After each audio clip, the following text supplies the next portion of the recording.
আপনারা দেখছেন সংবাদ সারাদিন, আপনাদের সঙ্গে রয়েছে আমি অঙ্কুর। আসছে এই মুহূর্তের গুরুত্বপূর্ণ খবরে। কুণাল ঘোষ রাজ্য সম্পাদকের পদ থেকে তাকে সরিয়ে দিল তৃণমূল কংগ্রেস। আপনারা জানেন তিনি আজকে একটি স্বেচ্ছাসেবী সংগঠনের অনুষ্ঠানে উত্তর কলকাতার বিজেপি প্রার্থী তাপস রায়ের সঙ্গে একই মঞ্চে ছিলেন। সেখানে তিনি তাপস রায়ের প্রশংসা করেন, তারপরেই এই পদক্ষেপ বলে আমরা জানতে পারছি। বিশদে জানবো। আমাদের সঙ্গে রয়েছেন আমাদের বিশেষ প্রতিনিধি দেবজ্যোতি ঘোষ। দেবজ্যোতি, এই তৃণমূল কংগ্রেসের পক্ষ থেকে বিবৃতিতে ঠিক কি বলা হয়েছে কুণাল ঘোষকে অপসারণের বিষয়ে?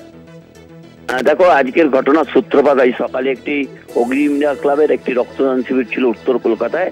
সেখানে অনেকে আমন্ত্রিত ছিলেন, তার মধ্যে উপস্থিত ছিলেন তৃণমূল কংগ্রেসের সাধারণ সম্পাদক কুণাল ঘোষ, এবং সেইখানে উপস্থিত ছিলেন তমগ্ন ঘোষ, ভারতীয় জনতা পার্টির উত্তর কলকাতার সভাপতি।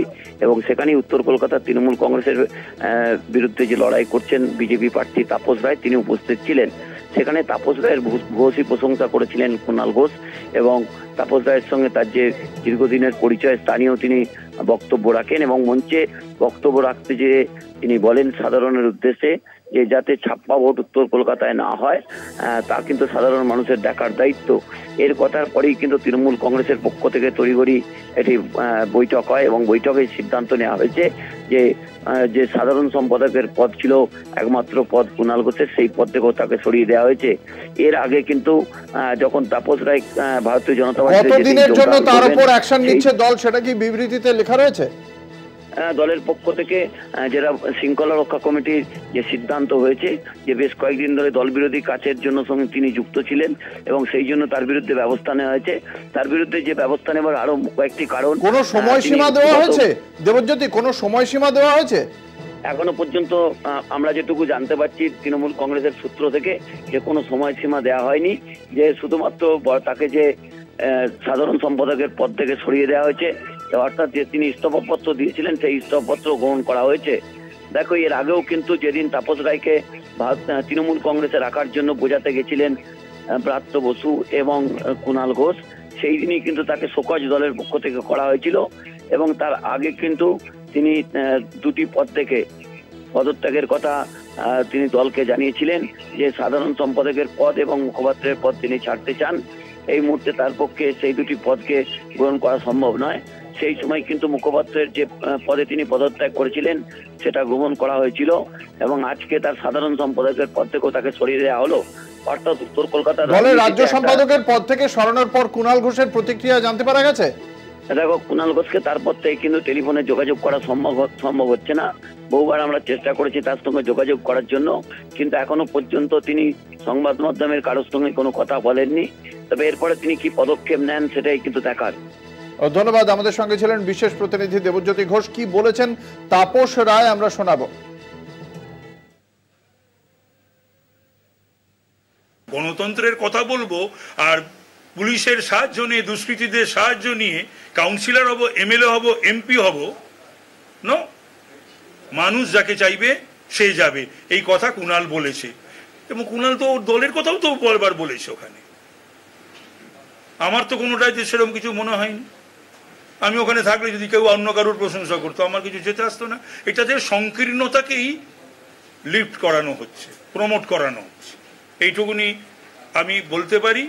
এবং ঘটনা হলো আবার কান্নাকাটি করেছে, যেভাবে আমি প্রেসিডেন্ট হওয়ার পর কান্নাকাটি করেছিল, করে প্রেসিডেন্ট পদটা ফিরে পেয়েছিল, এবারও বোধহয় নিশ্চয়ই মমতা ব্যানার্জির কাছে কান্নাকাটি করেছে, মেসেজ করেছে।